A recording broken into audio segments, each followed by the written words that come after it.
Welcome back. Welcome back.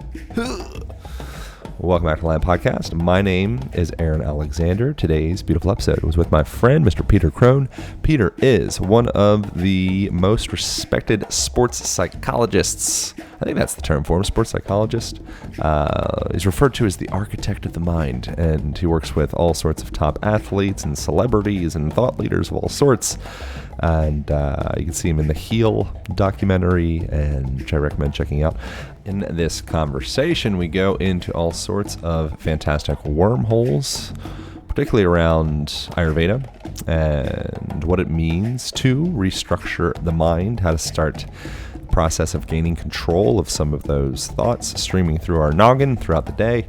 A lot of really good stuff. I say that a lot, one of my favorite conversations. I mean that. I think that this is one of my favorites, as was last week's. Son of a gun. I like them all, I guess. Thanks so much for tuning to the website, Align Podcast, ALIGN podcast.com. On there, people have been devouring the 5-day movement challenge. I'm so grateful for y'all's gratitude on that. It's 5 fundamental movement patterns that everybody ought to have in their daily life, and it's broken down all free and simple for you. So, ALIGN podcast.com, you can start that thing. Thank you so much to Blue Blocks for supporting this little podcast. Blue Blocks is a tremendous company that creates some of the styliest blue blockers that I have come into contact with. They're great. I use them, especially when I'm traveling. The airports is like some of the worst time, just getting off a plane late at night and you get blasted by all those nasty lights. It's not what you want. Cause your body to upregulate all like the kind of stress hormones, which is fine in the morning, but not what you want before you go to bed. So highly recommend getting yourself a pair of blue blockers, wearing them like an hour, a couple hours before going to bed if you're exposed to any blue lights. Another option would just be to tone the lights down at your house.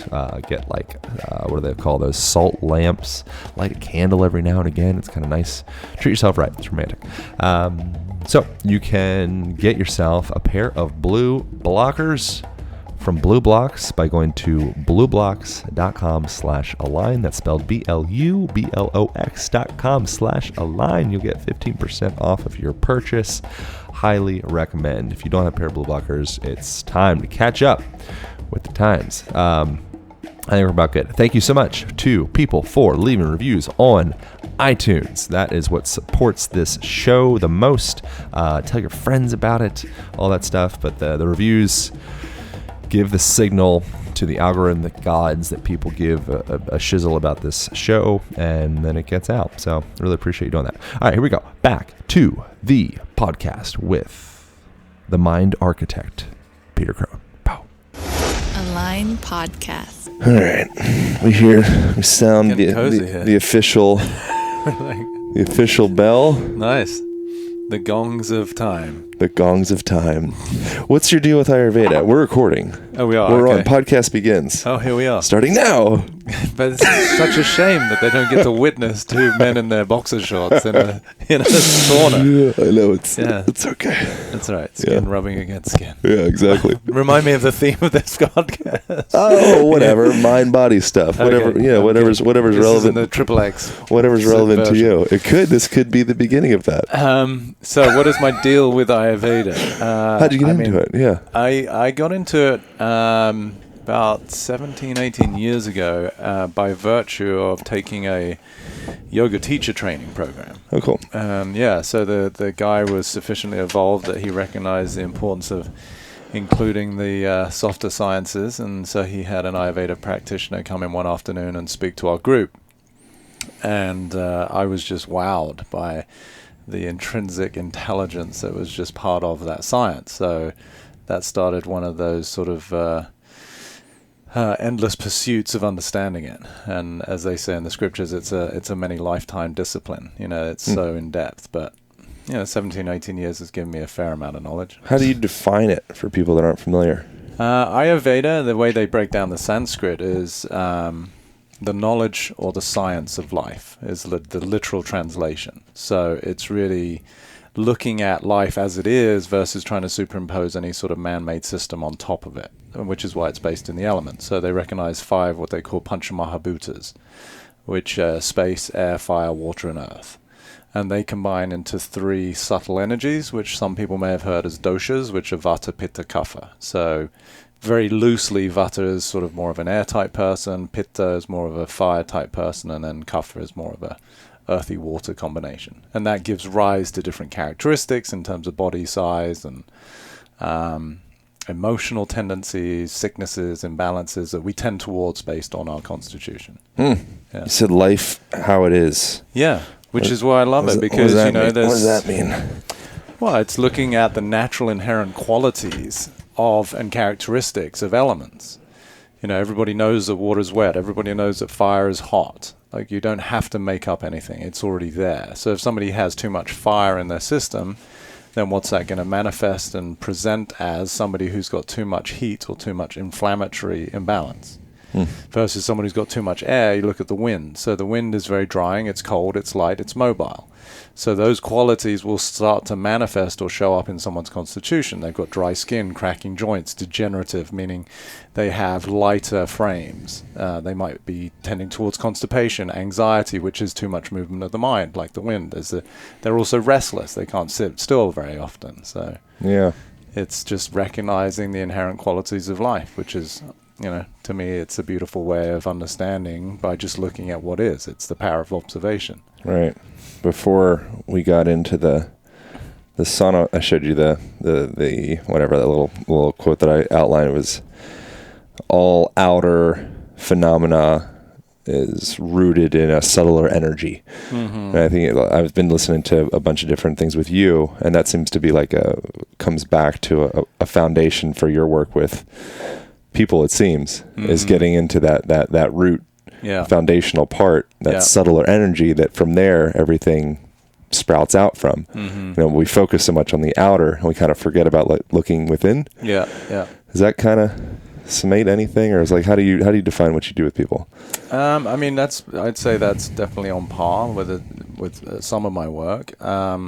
As human beings, we're seduced predominantly by our environment and our circumstance. That's really what we tend to talk about. Like, this happened to me, and I'm hoping that happens, and so did this, or so did that. It's all externally based, which is all well and good, but then when we use that as the excuse for our suffering, that's where it starts to become a little bit dicey, because if we think that the way that we feel is a byproduct of our external circumstance, now we're a victim of circumstance, and as a natural extension of that, what we're going to try and do is control our circumstance, right? Because it makes sense. If we feel that the external environment is the cause of our suffering, well, then as an intelligent being, you're going to do whatever you can to control external circumstances to avoid suffering. So for me, it's a reverse engineering process, which is, okay, if someone's dealing with a situation that is giving them some sort of dis-ease or discontent, we want to understand, okay, what are the subtler perceptions that are going on in the way that you're interpreting your external environment that are giving rise to your suffering? Because in my vernacular, in my perspective, there's no suffering in life. Life doesn't contain suffering. It just contains circumstance. So people who think they have problems, whatever they be, from the gross to the subtle, are, in my world, just simply looking through a lens that is, the opportunity is to shift that perspective, not necessarily change their circumstance. Now, of course, there are certain circumstances that warrant some change, right? If someone's literally in a life-threatening situation because of their circumstance, they haven't eaten for 2 weeks or something like that, they're not necessarily going to alleviate suffering just by virtue of changing their perspective. They need to get to the ER, and they need to get an IV drip, and they need to get some food. Yeah. But for the most part, day to day, as people are going through their life, they're really up against nothing other than the context of how they view life, not necessarily their circumstance. Have you ever seen the documentary Century of Self? I haven't. It's all about Edward Bernays, who's I think he was the nephew of Sigmund Freud, and he kind of was the beginning of marketing towards people's emotions. So people beginning to define themselves based off of the car that they drive and the clothes that they wear and the food that they buy, and so if you can kind of get under people's skin in that way, and then start to define themselves peripherally through these outward things, now we have your pocketbook, we have your credit card, and then it feels almost as though the culture that we're steeped in is such that it's like it's kind of working against us to be happy, Right. from like inside. Yeah. Like, truly.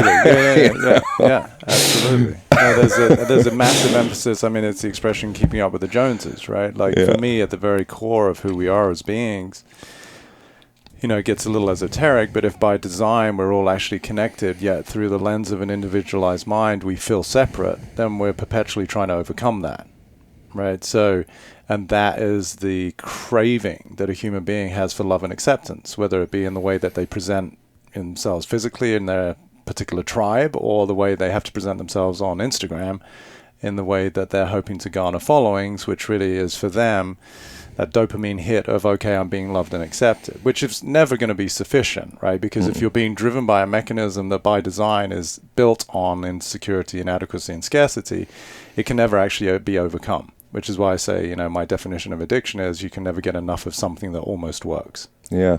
So was acceptance, love, validation, those things, was that a pain point or a challenge for you in your experience in this life? I mean, not like a significant turning point in my life, but by virtue of the fact that I'm human, yes. Right. Meaning that I have my own version of a little boy who wanted to be loved and accepted and felt that he was good enough and reassured. Yeah. So I wouldn't say it was like some sort of pivotal moment. I've had many of those, but I wouldn't say around love and acceptance. Different iterations of that for sure, but just by virtue of being in this physical body on planet Earth and looking through a lens of a man who thinks that he's a separate individual trying to, find his place in society, then once I saw the mechanism for what it was, then there's transcendence of that, which is true freedom and liberation. So how does one start to step outside of the kind of the consumer model and be able to even like begin the process of looking at one's inner operating system?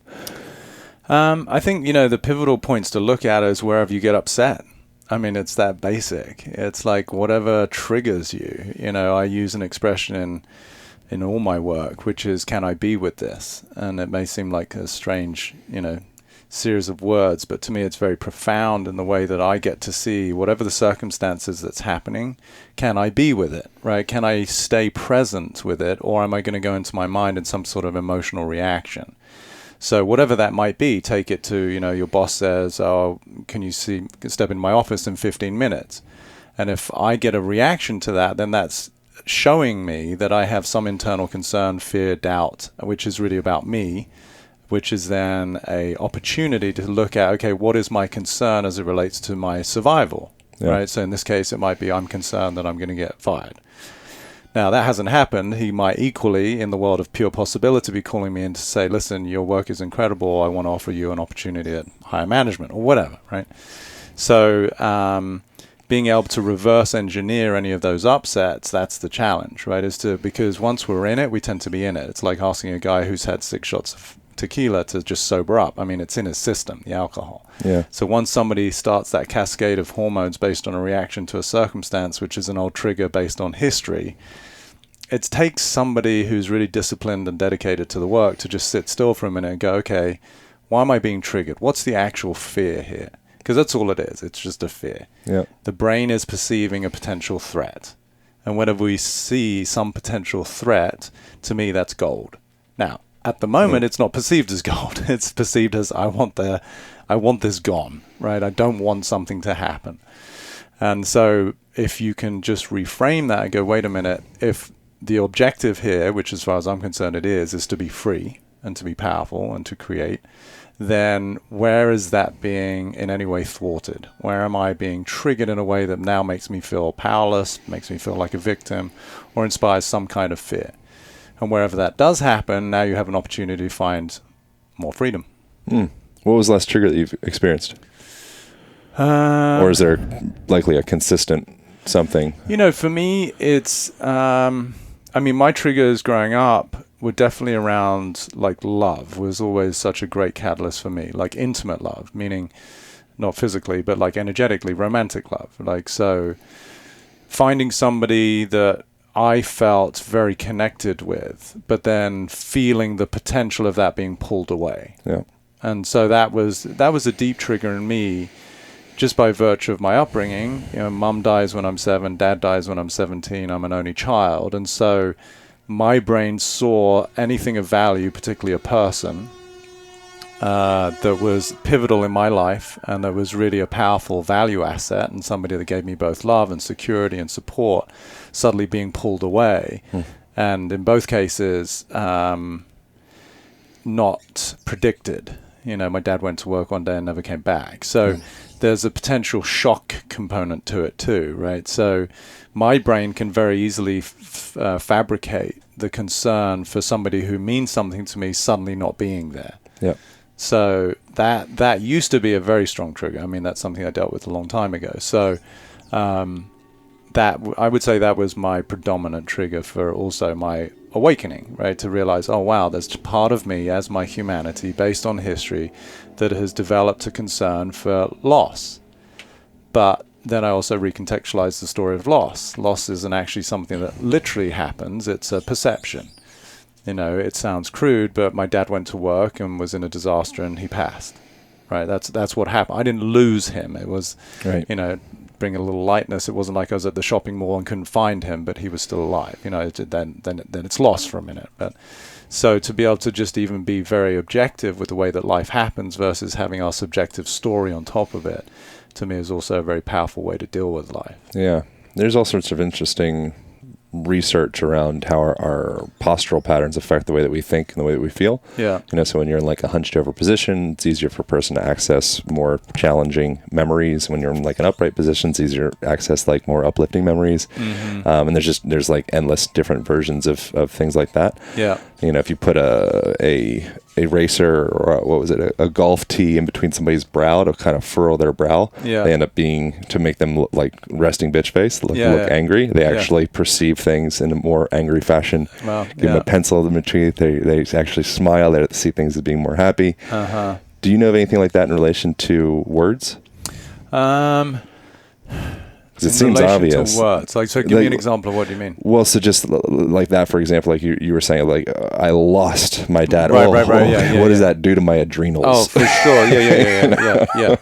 No, I mean, I'm so passionate about words, because the expression I use in my quotes, I'm writing my first book and I write in quotes, and one of the ones I say is, words are the wardrobe for the soul. Right. So, meaning, depending on the way that we define ourselves, which is in language, then the essence of who we are, which as far as I'm concerned is pure potential or pure possibility, it will start to be shaped. Not necessarily instantaneously, but certainly over time. If somebody's fundamental belief of themselves is that they're somehow not enough, then they have no choice but to embody that, literally, as you're saying, in their physicality. So it might be somebody who plays coy or shy or sort of their posture is a little low, but also in the way they speak, communicate, the way they act and behave, and consequently the results they get, because it's sort of this cascade, right? If who I am is a certain way, then I have to communicate, feel, act, and then consequently results that are an inextricable connection to who I am. I'm not going to create the life of someone I don't think I am. Yeah. That's just physics. So this is why I love working with entertainers and actors, because they do it for a living, right? They have to literally read words on a screenplay, and then they adopt the characteristics of that person they're playing. Yeah.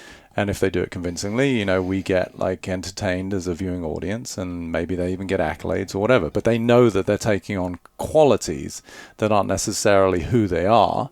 So in that, they get a sense of what it means to be flexible in terms of our persona. They're literally taking on a facade. But as us, as individuals, we took on a facade at age 2, 3, 5, 8. And before we knew it, it wasn't a facade anymore, it's who we are. And then all we do is, then we're like, our foot's nailed to the floor, so to speak. And then all we're doing is trying to manage that. Yeah. Yeah, you become the mask. Yeah. I'd imagine Jim Carrey's The Mask movie. I was too young to be thinking about things that way, but I imagine there's some like deep symbolism there. I would hope so, right? I'd have to revisit it. It was a long time ago. I don't know. We can give credit to the writers for being that smart. Do you know, I'll bet you did. Do you know persona is a Latin word for through sound? Yes. And so it's the Greek talkie is theater the with the mask. bullthorn. Yeah. And so that was so that you'd wear these masks with these megaphones inside, so you could project across the theater so people could hear you. Yeah. And so like literally your persona, it's your Greek, mask. Yeah, absolutely. Yeah. Which is a perfect description of what I'm dealing with. Like, one of my more thought-provoking quotes, I say, I'm not here to help the person, I'm here to get rid of the person. Right. Yeah, the person needs to die in order for the full expression to come out. Yeah, the person is like the shadow, and it's not wrong, and there are certain attributes that we develop by virtue of being human and developing skills and language and information and talents, and which is great, but we want to look at what are the fundamental limitations and inhibitors or constraints to full self-expression. So it's that part of the persona that we want to bring to the surface and reconcile, because that, as I said, is the access to freedom. Yeah. I had this thought at one point. It's a little wacky, and I haven't really thought it all the way through entirely, so I'm going to experiment here. Sure. Yeah. So in relation to like that persona, that person needing to kind of disappear, go away, or die, or like it's like the death of Christ, I think is kind of a symbol for that, and the resurrection. It's like the loss of that mask, and so you can come back into your deeper self.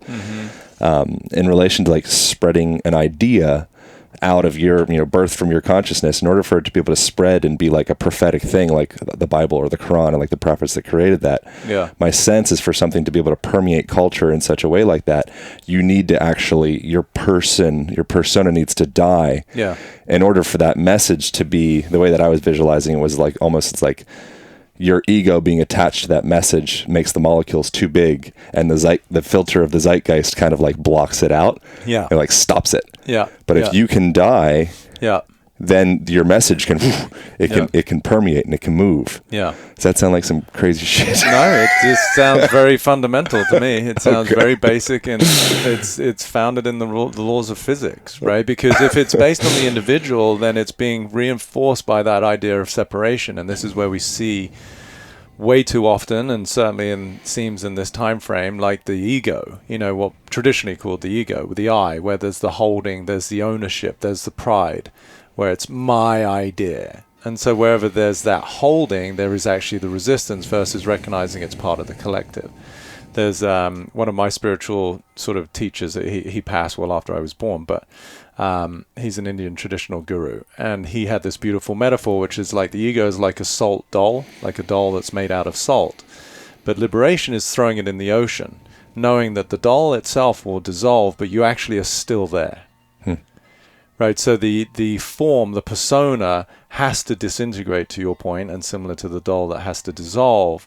But nonetheless, I'm still held by the collective, and even more powerfully so if I recognize that. Because rather than it being incumbent upon me as an individual to try and force my way into society or carve my name in the community, it's like, no, I'm a part of the fabric. I'm held by life, and I sort of tongue-in-cheek say I'm a trust fund baby. Not because I was left a penny by my parents, because, we were middle class at best, but rather that I trust in the universe. I'm held by life. So even when things don't seem to, quote unquote, go my way, according to Peter's subjective opinion, there's always a deeper knowing that it's actually going my way. And that, again, to, the point earlier, that alleviates any suffering. It may not be my preference, but there's a deeper knowing that even right now, as circumstances unfold that might not be how I intended, there's some deeper lesson or there's some greater benefit that's going to be revealed with time. Yeah. Have you done any work around like any kind of like somatic therapies? I think last time I asked you about focusing, a guy called Eugene Gendlin, where you essentially find some type of, emotional unrest. You'll find like that tension manifests itself in your body somewhere. You say like, oh, wow, like me being angry at my boss or wife or kids or whatever. It's like, it's on like my middle back or my shoulder or my neck. And beginning to get kind of the first part is creating an image around that. What kind of image pops up? Maybe it's like, I don't know, fill in the blank, whatever image. It could be bowling balls or whatever. Right. And then from there, actually kind of like gaining a relationship with it and asking it questions and kind of seeking answers in this tension that we hold in our body. Have you heard any things like this? Or like, how would you approach tension in somebody's body? I've heard of it. There's a certain degree of correlation to that in Ayurveda, but certainly in Chinese medicine. You know, they recognize how different organs are associated with different emotions. So I would say somebody who's studied Chinese medicine would probably be more apt to answer that question. I see it when I'm working with people in their physiology. The first place I see it is in their breathing. Yeah. So when somebody's coming to see me in whatever state, doesn't even have to be like this panic, freaked out place, but really there's just some unrest in their relationship, or they've got some kind of sickness they're dealing with, or they're concerned about their career or finance, whatever it is, whatever humans deal with, right? Which is pretty limited. Yeah. As soon as they see that there's actually no problem in their reality, it's all based on how they're perceiving it, and certainly how they're sort of projecting what that might mean about their future. Right. Once they get that, their breathing patterns change immediately. So that's the first thing I see as a correlation between what we're thinking and how we're physiologically affected. And then that obviously has another cascade, right? So if we're in sympathetic nervous system because we're in fight or flight and we're releasing adrenaline and cortisol and our breathing is shallow and quick, then our ability to digest, for example, is going to be compromised. So now we're not actually nourishing our body. It doesn't matter what you're putting in there. It could be the finest organic foods. But if, because of your mental state, you're in a slightly mild state of fear or stress, then the actual mechanics of your body doesn't work properly anyway. Right. So there's a whole slew of different impacts of having a mindset based in fear versus one of freedom and love and possibility, you know. So yeah, it's interesting that the literal experience of not being hungry or not taking on food, like your system kind of closing down to allowing the nutrients to enter. Yeah, it's a similar thing that we do with love. Mm-hmm. You know, or any kind of relationship, or maybe even like, you know, abundance, or mm-hmm. you know, getting the things that you deserve. It's like if you're in that shocked fight flight state, then it almost seems like there's some type of block. Yeah. You know. Well, that's the persona, right? So, you know, I was literally just in a lunch meeting and someone was talking about like getting to the sort of the finish line or whatever it is that you think you want, like this new great experience. He said, it's amazing how as I get closer to what I think is going to be great, I come up against more and more obstacles or resistance. And I was asking him, well, why do you think that is? And so he gave his answer, which, you know, was legitimate, but I wanted him to understand it's because that part of you that was the previous iteration of you is having to die in order for this new, whatever you qualify as great, because it's not great, it's just what it is. You know, to somebody who's quote unquote more evolved in that particular area, that might be very average, but it's great to the previous view of yourself.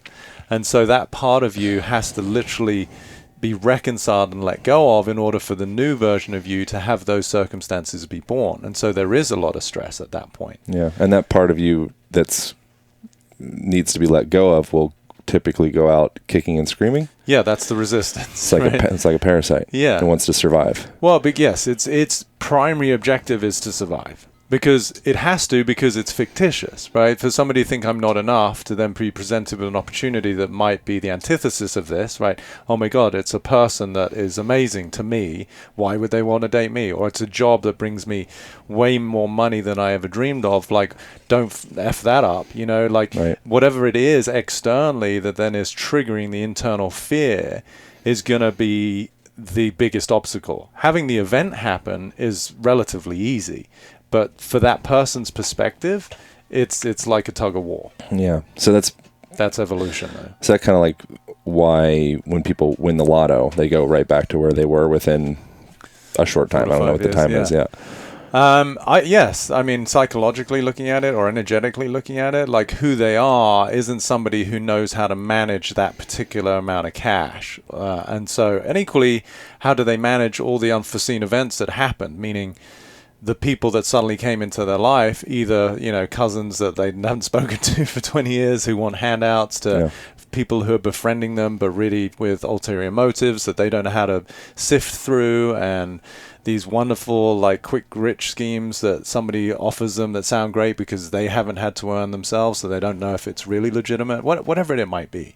But energetically, yes, I would say because of the frequency of their consciousness, the level of their consciousness isn't in keeping with that degree of abundance. I was reading, I think it's called The Millionaire Next Door or something like that. It's one of those books with millionaire in the title.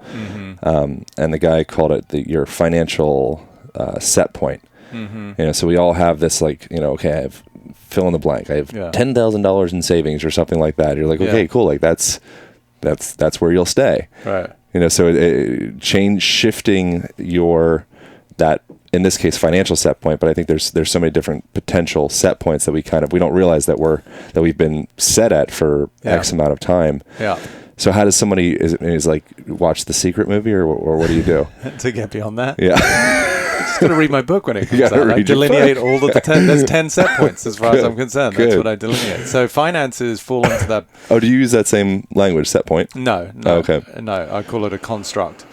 Or a context. So, the framework that we live within, gives rise to what becomes available in it. So I often use the metaphor of like, if I live in a 500 square foot studio apartment, then that is the context. That's the construct of my existence. So within that, it's going to give birth to certain conversations, meaning I'm not going to be in that space going, ooh, I can't wait to try and host the Olympics. Like, that's not a conversation that gets born in that space. Right? Unless it's like the flea circus Olympics. Yeah, right. Right? So it's just understanding that the space that we live in is definitive. And that's also true psychologically. So if the space I live within in the way that I view myself is that I'm not enough, as a very simple, construct that everyone can relate to. Yeah. Then that now defines the way that I think, feel, act, and then consequently the results I get. Right, so those set points, to use your term, are the definitive. So we want to be able to, as I said earlier, reverse engineer what are our upsets and our triggers, where do we feel fear, and what is that revealing about the way that I view myself that fundamentally is a constraint. That, and then it's not about shifting circumstance, it's about reconciling that construct. So what do you think about affirmations and all that stuff? I think it's a strategy. All right. Yeah, I'm not a big fan. And I don't say because you shouldn't do it, but my question would be, why do you need affirmations? And more importantly, who needs affirmations? You're asking me? Well, I mean, just generally, you, the audience, and it's sort of, it's an investigation, right? If I feel I need affirmations, who am I that is using that behavioral response or adaptation or strategy? It's not wrong, right? But if I have to look at myself in the mirror and say, you're a winner, or I love you, or you are enough. Yeah. It's poetically, like, I get it, and it's beautiful, and I'm not against it, but I'm much more interested in what drives that. What's the underlying, to go back to what you said earlier, the root cause of that, even that behavior. Yeah. There is a certain time, I would say, that affirmations, I wouldn't use that word, can be potent. But it's on the other side of reconciling constraint, right? So meaning, if I'm inside a 500 square foot apartment, but I'm saying, I am a 5,000 square foot home. It's like you're kidding yourself, right? Yeah. But if I get outside of that, and then I see the possibility for that, now I can set an intention or a commitment, So where I guess there's a little bit of, and it may seem like semantics, where I struggle with is like when I'm saying I am something, when it's in conflict with a deeper subconscious I'm not something, then it's just a fix. It's an attempt to get away from something. Yeah. Again, not wrong. You may get some transitory relief. It might get you through the day. It might get you through an interview. But I'm much more interested in the long-term benefits of actually liberating yourself from the subconscious constraints. Then you don't need affirmations. So what other tools would there be for people outside of affirmations? Well, tools, I get that question a lot. It's a tough one because tools are necessary, as far as I'm concerned, only when you're in the world of constraint. So the number one tool is awareness, which doesn't seem like much of a tool, but it is, because if you recognize, I used this metaphor the other day. I said, like, if I'm standing on a ladder that's parallel to your ladder, but I'm on the 52nd rung and you're down on the 31st rung, and I'm talking about, wow, this is incredible, but you're looking at a wall, but I'm sufficiently high enough that I can see above the wall. Now, from your perspective, you're like, what the fuck are you talking about, dude? This is miserable. I'm just looking at bricks, like right. That would be your metaphor of like life sucks. Yeah. So it's the lack of awareness of what's on the other side of that. Now, in this case, if we were to really jump into the metaphor, the tool is you've got to just keep climbing, right? Yeah. So keep moving forward. What's the mechanics of climbing look like? It's doing the work, and that could be do yoga, move, breathe, become more open even in your body. Like that can release emotions. Do workshops, talk to friends who you are inspired by, who you have the trust of, who you feel give good counsel. I mean, it could be therapy to coaching. There's many things that we can do, but I say they all fall under the auspices of becoming more self-aware. Yeah. Recognizing what are my patterns, what are my triggers, and fundamentally, what are the deep subconscious linguistics, shall we say, of how I define myself. First is trying to constantly perfect my circumstance, which is what most people are trying to do, which is exhausting. Yeah. Yes, I feel like sometimes I'll go through kind of like mini existential crises of not knowing what to do exactly. Right. Like I have time and I have resources and I have these, great opportunities happening. And then if there's, I've noticed myself insulating like my deeper feelings or deeper self with these opportunities and with, all these different random, the freezer and the sauna and the yoga classes and the workshops and like all that stuff. And then I'll still sometimes notice when there's gaps in between that, I'll start to kind of observe this like restless stirring happening inside. And so my solution to that, I think, is just sit with it, just meditate. Yeah. Just allow it to come up and be present with it and watch it. Yeah. And don't judge it and all those things. Yeah. What do you think? I agree, and I would still say that's under the umbrella or the auspices of awareness, right? You're starting to be aware of the feelings, even the restlessness, to use your word, versus being driven by it or informed by it. So that goes back to my statement earlier, can I be with this? So if I can't be with something, meaning I'm getting triggered, I'm getting upset, I'm getting scared, I'm feeling fear, I'm feeling anxious, whatever it is, that is a ripe opportunity to develop more awareness. Okay, versus trying to control the circumstance or the person, let's look at what is the actual driving force behind my experience, right? Because it's clearly not coming from them. We might think it is, that's the illusion, right? Well, I'm upset because they said something. No, they said something, and the way your brain interpreted it was as some sort of potential threat. It was basically a bruise to your ego. You got upset. That's your work, right? So sitting still, whether it be meditation or literally just sitting and breathing and doing a little bit of self-inquiry, that to me is the greatest form of evolution, is versus just being in constant reaction mode, which is how most people are. Yeah. You're just in traffic and a car pulls in front of you, piece of metal and plastic driven by a human being you don't know, will probably never meet, and yet you get upset by it. Yeah. Now, what that's saying is that external circumstance controls my emotional state, and more so that person is in charge of my emotional well-being. Yeah. When you break it down, it's totally nonsensical. I get it, I understand, but it's got nothing to do with that person. Now, if you were to use that event and go, okay, I can see that I'm actually not sleeping properly, I haven't worked out for a while, I'm eating shitty, I'm in a relationship that doesn't serve me, at a job that doesn't actually fulfill me, now I can see that I'm in an emotional state that is of my own responsibility, and that person was simply the catalyst for me to see that. Now, if you want to be responsive versus reactive, right? Reactive is to them, flipping the bird, fuck you. that achieved a lot. Yeah. Versus actually now getting into a place where you can look at, okay, what's going on in my life that I'm so easily triggered? Where can I be responsive or response-able to deal with certain imbalances in my life? The restlessness you talked about, the discontent that I have in different arenas, or the absence of responsibility in the way that I'm taking care of my physicality. Yeah. Sleep is a big thing these days. It's amazing how many people they're just not rested. Right. Do you have a sense, sometimes I question what's the point of evolving, and what are we evolving to? Where are we going with all this work? Yeah. Just joy? What's the point? For me, it's the ultimate game of cosmic hide and seek. I feel it's both it's a game of real emancipation, right? Houdini. Let's wrap ourselves in this cosmic sort of straitjacket and get out of it.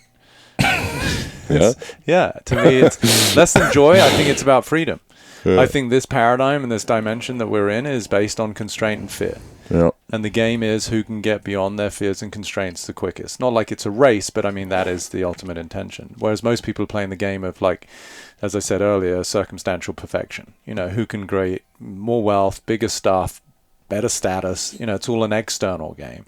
My passion and my work is about winning the internal game, which is I'm at peace regardless of what the circumstances are. Can you leverage the external game to ameliorate or better the internal game, or is it typically? I think so. I mean, oftentimes it's the other way around, where the discomfort of our circumstances can be the catalyst for awakening, right? I mean, I don't know many people who've gotten to a place of, call it enlightenment or greater awareness or a higher frequency, that didn't get there by virtue of some adversity. I think there's probably a tipping point where you've done enough work that now you can use your external circumstances, like if you have resources to go on a beautiful yoga retreat somewhere that itself can be inspiring, go to an ashram in India and sit with people who are at the same frequency. I mean, that we could argue is external circumstances supporting some kind of internal transformation. I think it's both. I think for the most part, people have to do the inner work first.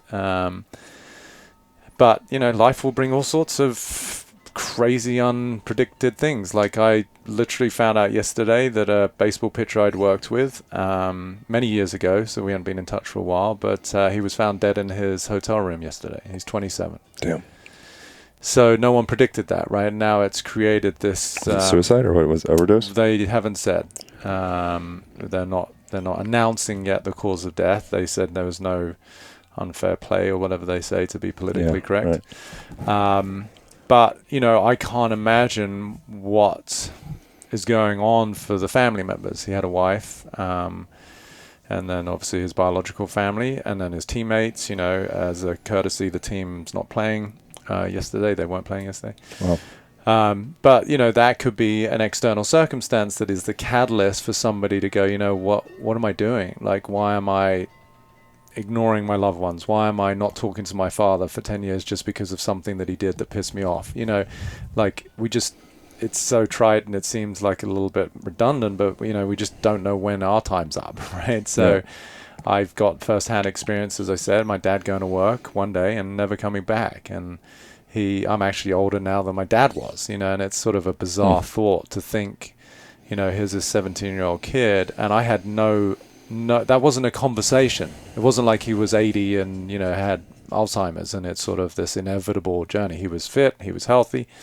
So I think external circumstances can be an incredible catalyst for self-realization and transformation. You know, and sadly, it seems in this human paradigm, it's often something that's a little bit discomforting. But do you think that we can reincarnate out of this form? Do you think that if we drop all of the tensions and that are kind of like holding us here, all of that restlessness and stirring around and you know, or fear of abandonment or lack of, you know, all like all those things, it feels in my mind that almost that's what keeps us on earth. And if you completely void, like clear the table entirely, I feel like you just turn into like light or something. Disappear. I mean, I don't think you're wrong. I know there's a story, I forget his name, but there was one Indian guru who just one day decided, he told his disciples, like, you know, he'd gotten to that point and he just walked into the river Ganges and that was it. You know, he's like, I'm out. Right now. I cleaned the house. There's nothing left to clean. Don't worry, I've taken care of all my estate. Look, I mean, I've had those thoughts for many reasons in my own journey, you know, but I think more often than not, it's a very poignant conversation, and I've helped a lot of people through transitions like that. It wasn't that long ago, a friend of mine in London called saying, you're the only person I know who can help this very profound fashion designer who's threatening to take their life. And I think everybody has their own versions of that, you know, and I think it's very poignant because the reincarnation I would speak to is not necessarily of another dimension, but within this one, right? So I think if you can learn to die whilst you're still alive, it's a very powerful journey to take. And this is what I showed this guy as he, talking about suicide. And of course, I wanted to meet him there with love and compassion. So I get it. It's a hopeless feeling. You have all of my sympathy. And I said, I would just, if you're open to it, I'd just like to invite you to consider it in a different context. And he with some resignation, because he thought he knew what I was going to say, because everyone's like, oh, but you're an amazing guy and you've got everything going for you and all of that hogwash, which is sympathetic, but it's not authentic. I said, I find suicide to be an incredibly powerful time in somebody's life, because it really is the death of something, but not you. It's the death of the idea of you, which is no longer serving you. And it was that, to me, is a reflection of that awakening, reincarnation. It's evolving to a different frequency. And for him, it was pivotal, because he'd never looked at it that way. He thought the I that we perceive ourselves to be, which is just this thought construct or persona, as we've talked about, he's gotten to the thresholds of it. And it's no longer serving him, and so it does have to die. But again, to our point earlier, that's where there's the most amount of resistance. So if you can transcend that, step into a new frequency or new paradigm of yourself, that is, to me, resurrection, but whilst you're still on planet Earth. So what was the story after that with the person? He's a different guy, because he let go of that person that was, with all, I'm not going to share what he said, but basically his view of himself was really shitty, to keep it in very simple psychological terms. Yeah. That he's this and he's that and I'm bad and nobody cares. And well, if you live within that kind of framework, who would want to live? Right. But then the investigation is, to what degree is that framework, or the way you've defined yourself, an actual truth versus something that you've accumulated over time because of what you heard when you were a kid. And then he got to see on the other side of that, that's not who he is, it's just who he's believed himself to be for many years. Yeah. So in the absence of those beliefs, what becomes available was like, holy shit, I'm totally fine. I'm like, I know that. Is there any thought pattern that didn't serve a person at one point? So is there any thought pattern that didn't serve? Yeah. Like everything that you're accruing, at some point it was like for survival, I would imagine. Like your body's doing the best it can to survive in the best way possible. So all of those patterns of I'm a piece of shit and I don't deserve anything, at some point there was probably value there, I'd imagine. It serves purpose. Yeah, no, it does. But the value it serves, or for the entity that it serves, is what I call ego or identity. Right, so it only serves in as much as it sustains the idea of ourselves. Otherwise, it has no value whatsoever, which is why it puts up a struggle, because it's fictitious. Like the ego's number one priority, its MO, is to be right. Why does it have to be right? Well, because otherwise its whole existence starts to become fragile and disintegrate. Yeah, that's why religious conversations can be so challenging. Between nations, between religions, let alone between couples, right? I mean, what's the biggest bone of contention in any relationship? It's someone's right and someone's wrong. Yeah. I mean, really, if you break it down. Right. But all that's happening is my opinion is one that's better than your opinion. I mean, it's so childish when you really break it down. And people are killing each other over, it would be like me walking into a Gap and killing a guy because he bought a blue sweater when I think he should get a red sweater. Yeah. I mean, I don't want to be callous about it again, but it's like, really, people are killing each other over an opinion. Do you think that that's been the nature of humanity since the beginning? Do you think that's like a primal thing, or do you think that was something that was created for power by some, I don't know, Illuminati or something? Hard to say. I'm not that old. I can't go that far back. It's interesting thinking back to what was the beginning of us hating ourselves or not accepting your humanity. Like humans are the only species that are like trying to unhuman ourselves. Yeah. Dogs I really would say, relax. Based on what I can see and intuitively feeling into it, there's always going to be competition, but healthy competition, I think, is it's vital, right, for growth. Like, you could say competition is you against a weight that is a little bit more than your body can withstand. So there's a degree of competition, a mild amount of resistance, which helps you to grow. So I think to have healthy competition is one thing. I think, the birth of it would have probably been once we started to get all of these labels, and really, so it's in language, right? So if I was born on a piece of dirt that someone once called England, and then you're born on a piece of dirt that somebody once called America, well, in the language, we've created separation where there was none, right? So I think through time, we've created different fragmentations and different categories in words. So, oh, well, I'm Christian. Oh, well, I'm Buddhist. But says who? You made that shit up, right? Yeah. So it's not wrong, but it just creates that separation. Now, if we create separation with the fundamental laws of the ego wanting to be right, if it feels a threat from somebody else that's jeopardizing its own perception, then you've got conflict. But where's the conflict? It's only in my beliefs again. So what are beliefs? They're based in language. So I would say, just reverse engineering it, that, again, I can't speak for thousands of years ago, but I would say certainly in current day society, it's all based on beliefs. Yeah.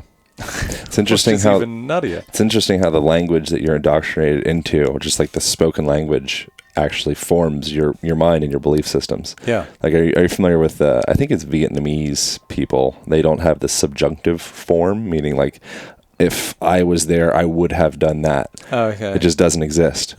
Interesting. So it's like you either do it or you don't do it. Yeah. There's no, I would have. Right. Could have, You should see, you have. don't race through like, oh man, I would have picked him up and I would have, you know.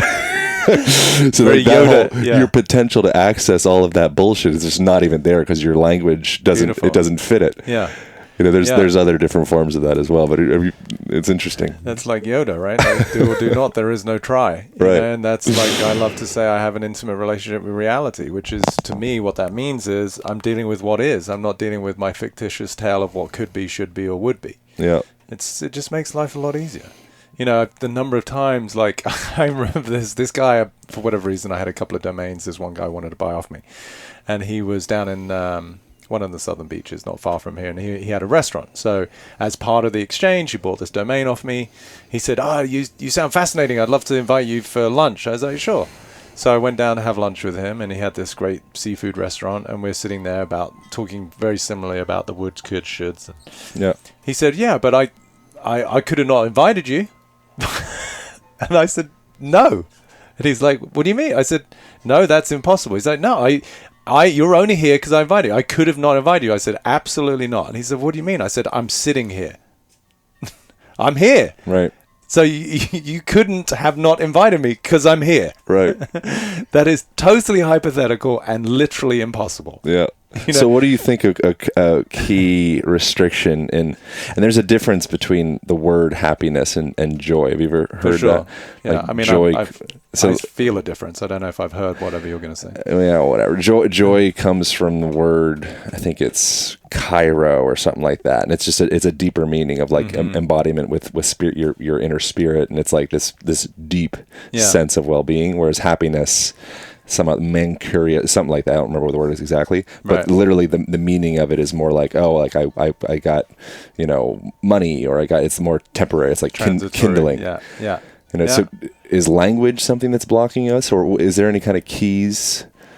Yeah, I would say, I actually did a recording for a documentary coming out, which I'm excited for, just about sort of really humanity and how we, interact or how we don't interact currently. Yeah. It's just sort of around the feelings of joy and kindness, particularly. And, they asked that similar question about the difference. And I always said, happiness is a personal experience, right? It's how I'm happy because things went my way. Yeah. So it's always going to be transitory because the whole world isn't, and the whole universe isn't conspired to keep you happy. Yeah.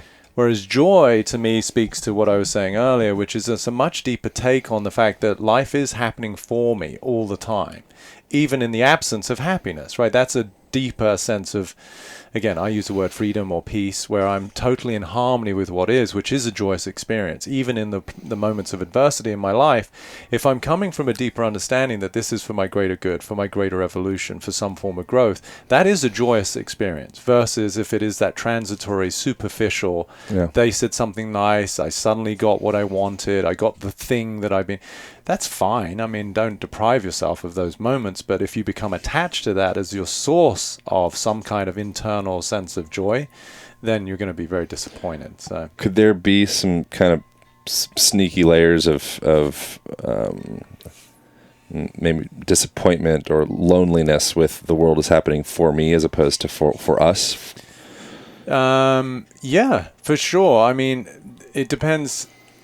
I mean, within the individual, there's always going to be the roller coaster of good and bad. It's the world of duality, right? What we perceive internally of good or bad. Yeah. And that's why happiness is transitory, because it's the sort of the bedfellow of sadness, right? So you can't have one without the other. Like, sun and the moon, the night and the day, whatever you want to talk about. It's the world of duality is what gives rise to us even being able to have an experience. Yeah, I'm suspicious of people that are excessively happy. Yeah, it's Whenever often a compensation I'm like, mechanism. Yeah, absolutely. Yeah, and I mean, I've had my own trials and tribulations, many years ago, fortunately, where I started to come from this place, and there was a little bit of a misperception that meant that I was always going to be in that state, but then that's actually a stagnant state to be. Yeah. So for me to continually sort of push the edges of my own experience is where my growth continues. So, but that speaks to more the joy part, right? Like, which is, wow, I'm excited about the premise of self-realization and evolution. Like, that's something that I know actually happens more efficiently in the face of some adversity or a little bit of resistance. That's growth. So, to go back to the question about me versus us, I mean, I think when you really get, like I said, beyond the idea of I, then it all becomes us. Like, if life is happening for me, then the way I interpret that is it's not like there's a me and life is doing everything in accordance with me, like I'm some sort of spoiled, entitled child, but rather I'm part of life now. Yeah. That's why it's for my benefit. So I think in the deepest understanding of that distinction, there is a reconciliation of the individual. It's like I'm part of the whole and it's got my back. Yeah, it's wild, the separation, just the belief that there is separation between you and I, and like the wood and the sauna and the air and the water. And there's this Strange Rock, the Will Smith Netflix documentary thing. Okay, you seen that thing? You know what I'm talking about? The Strange Rock, Round Rock. Anyways, but they do a really beautiful depiction of this Amazonian river, and it's moving and it's going through. And we see the river, but then they extrapolate out, and it's like going into the tree roots and out into the leaves, and then the water goes up into the sky, and then there's this continuous cloud river above, and then it crashes into the Andes, and then back into the river. Yeah, you're like, oh fuck, right?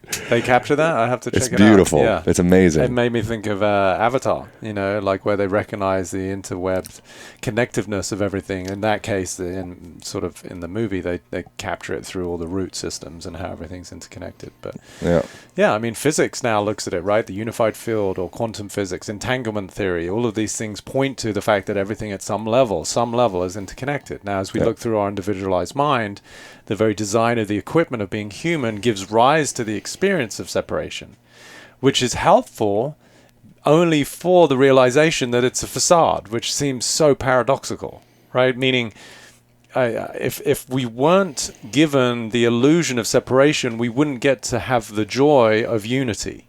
Yeah. Right? And that's, I love love, right? So I remember looking at a picture of me as a little kid, and we're at the docks. My dad used to work on the boats, or the ferries, as we call them, going between England and France and England and Belgium, and I've got my cute little onesie outfit or whatever, and I'm running with my arms out. Now, my mum, she was still alive, so I probably were 3 or 4 or something, and she's behind me, sort of ushering me like a caring mother. And off film, you can't see it in the picture, I'm obviously running towards someone with my arms open, and I know just by virtue of the fact where we are, and it's my dad. And what it gave rise to, in my understanding of that, the energy reading into that photo, is there's such a joy in missing someone. Yeah. Right? That missing is an aspect of love. And I think it's something that most people take for granted, in terms of they're so attached to one another that they don't give each other enough breathing room and to actually miss each other. People might talk about it very casually, but to make it a distinct part of your life. Right. Well, there's a joy in that. And so why I'm speaking about that as it relates to the bigger cosmos is the separation is the missing. Right? I'm craving something. I want to feel held. I want to feel love. I want to feel acceptance to come full circle.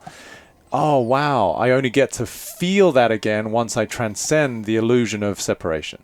Right. So there's a beauty in the game, which is I'm under the perception that I'm a separate individual only so that I can see that's not true. And there's such a bliss to be found in transcending our sense of separation.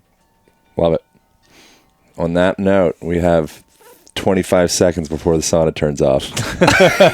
That's how do just people? As well, I'm sweating balls. Yeah, I know you started sweating into your teacup right away. That was impressive. It's one way that, like you said, the cycle of life. That's just rehydrating That's human superpowers, the ability to sweat. Yeah. Yeah. So what I'm are you open, my friend. Yeah, you're doing it. Where should people go from here? What's a good direction to point people? For like how to continue studying or With you. Oh, with me? Yeah. I'm pretty simple. 2 places. They can find me on my website, petercrone.com, or now on the dizzy heights of Instagram recently, and Peter Crone Official. Cool. So yeah, they're best places to find me. How's your experience been with social media? It's not consuming you? No, not at all. I mean, I wasn't interested for the longest time, and that's why I still only have the Instagram. But I totally get it. I think it's a wonderful medium. It's like anything. I think it depends on the energy behind it, right? Yeah. Is there an agenda? I think wherever there's an agenda that is based in self-fulfilling tendencies of like, I want to be seen, I want to be heard, I want attention, me, it might work for a while, but you're probably not going to get what you ultimately want. Yeah. If it's a form of inspiration, education, and legitimate, authentic sharing without any sort of in order to or agenda, I think it's a beautiful platform, and that's at least my intention. Cool. Thank you, man. Thank you, brother. I appreciate Yeah, that was fun. doing the talk. Yeah, all right, no, it's sun's really off. fun. We're over and out. On to the Okay. next. I'm going to probably jump back into the cold. All right. Yeah. Thank you all for listening. Pew, pow. Hope you guys enjoyed that conversation as much as I did. I want to present y'all with a fun opportunity of starting a program that I created called the Align Method Online Program that focuses on unwinding the unsightly patterns of staring into technology, essentially. So forward head posture, rolled forward shoulders, hyperkyphotic spine, disengaged glutes, knees collapsing in. If there's collapse in any level in the body, it will trickle up and down through the rest of the system. And that program focuses on unwinding those things, giving you self-care practices, movement practices, and lifestyle adjustments, very subtle ones, that will give y'all more flexibility, more strength, more confidence, more energy, all the good things. And you can start the first week absolutely free, and just go to alignpodcast.com/align method, ALIGN method. Along with that guy, you will receive the Align band, which is a heavy-duty resistance band with a door anchor, and that also comes with its own online program that is free with that thing. Go to alignband.com and start that program for free. I think that's it. I so greatly appreciate you guys listening to this conversation. So greatly appreciate reviews on iTunes, sharing on the Instagrams or the Facebooks or wherever you do your shares. This program lives on because of y'all. So it doesn't go unnoticed. Thank you for listening. Thank you for reviews. Thanks for joining your life. Enjoy.